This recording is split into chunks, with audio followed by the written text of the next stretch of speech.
Boa tarde, mais uma vez obrigado por essa reunião. Eu acho que o Barreto foi feliz em colocar no tempo que ficou aberto, que nós analisamos, discutimos. Portanto, ninguém tem o que reclamar de que não sabia ou sabia pouco. Eu tenho menos que as 6 posições que o Barreto. Eu tenho apenas 2 que eu queria só alertar para ver se vale a pena ou está em outra regulamentação. Primeira dela é que nós ficamos satisfeitos em ver que houve, sim, uma evolução e aderência à Lei 14.273, porque essa, era, inclusive, foi uma das primeiras contribuições que nós trouxemos, que era para declarar que nesta primeira norma todas as regras da norma estariam aderentes à lei das ferrovias. Não precisava, esse é o excesso, porque tem que estar, senão não vale. Mas para nós ficou agora bastante claro isso. Nós temos 2 pontos aqui. Artigo 6º, direito dos usuários, fala no item 14, não ter o serviço de transporte interrompido ou reduzido, exceto nas hipóteses previstas em contrato de transporte. O que nós gostaríamos de ficasse claro? Primeiro, que houvesse um prazo, primeiro houvesse uma manifestação formal do ente regulador de que aceita a interrupção da operação daquele trecho. Não pode ser uma decisão da concessionária que informa o mercado. Tá certo? Tem que ser uma decisão conjunta com o órgão regulador, com justificativa e tal. Segundo ponto, que haja um prazo para o usuário se adaptar à nova logística. Ele precisa de um tempo para ele, ao não ter mais o transporte ferroviário, o que ele vai fazer com a carga dele? Ele não pode simplesmente ser comunicado de que a partir do dia tal não tem mais o transporte ferroviário. E se isso acontecer, ou seja, se ele simplesmente verificar no dia seguinte de que não tem o transporte ferroviário, que os prejuízos arcados por ele sejam ressarcidos. Então, essa é a nossa primeira sugestão para este tema. A segunda sugestão diz respeito ao ATF. O ATF,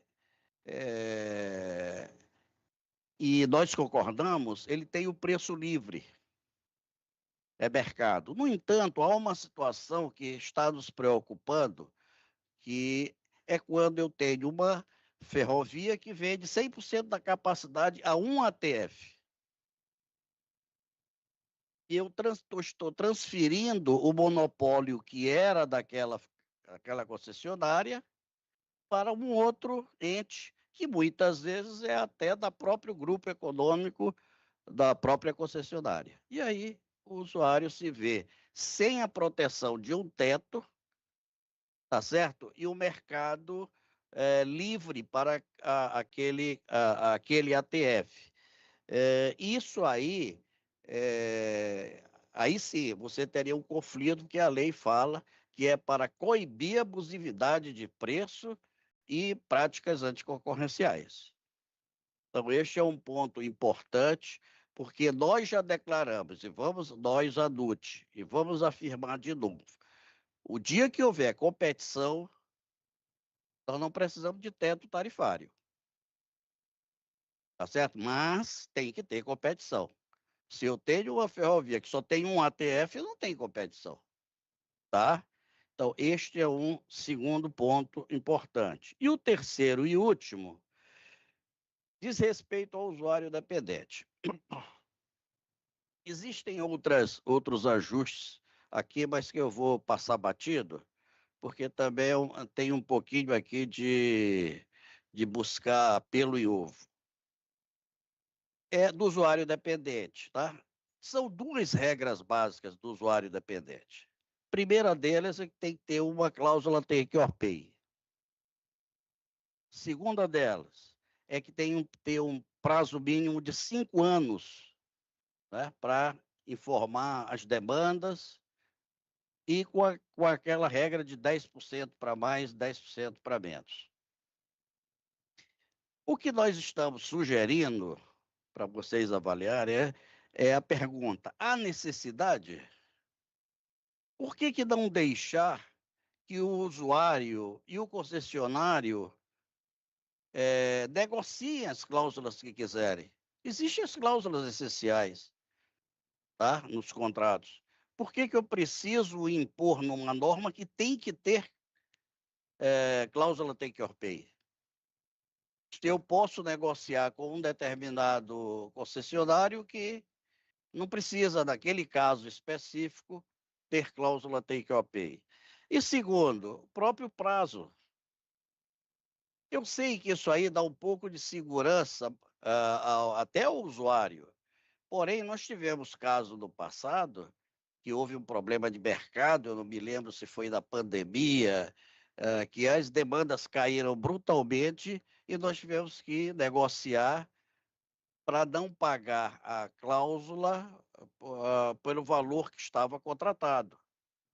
Eu confesso que eu nem sei como é que ficou, porque isso é uma negociação comercial entre as partes. Mas o caso era de que o mercado não implicou numa queda brutal de demanda que não pode ser captada 5 anos antes. É apenas uma sugestão para dar flexibilidade à negociação, tá? Finalmente,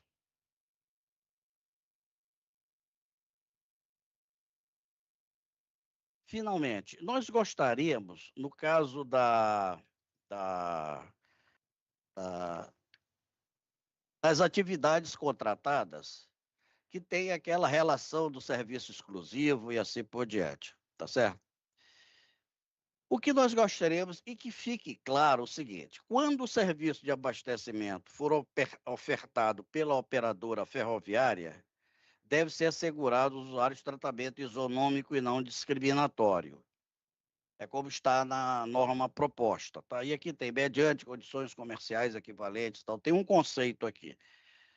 A nossa sugestão é que pudesse esse mesmo conceito ser garantido para o conjunto dos outros serviços acessórios, e não somente abastecimento.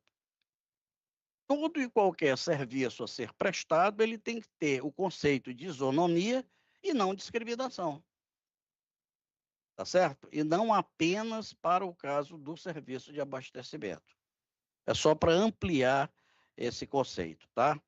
Isso aí, quando amplia, no nosso ponto de vista, ele afasta práticas discriminatórias, redução de capacidade concorrencial do usuário em favor dos próprios serviços de transporte. Bom, são essas nossas contribuições, são poucas, achamos a norma muito bem escrita, eu acho que evoluímos muito, e a única coisa, Davi Barreto, é que a gente vai vir pouco agora da NTT. Isso me dá um pesar no coração, que vai ficar tão boa essa norma que provavelmente a gente vai nos entender sem precisar vir aqui na NTT. Tá certo? Olha, um abraço, muito obrigado, tá?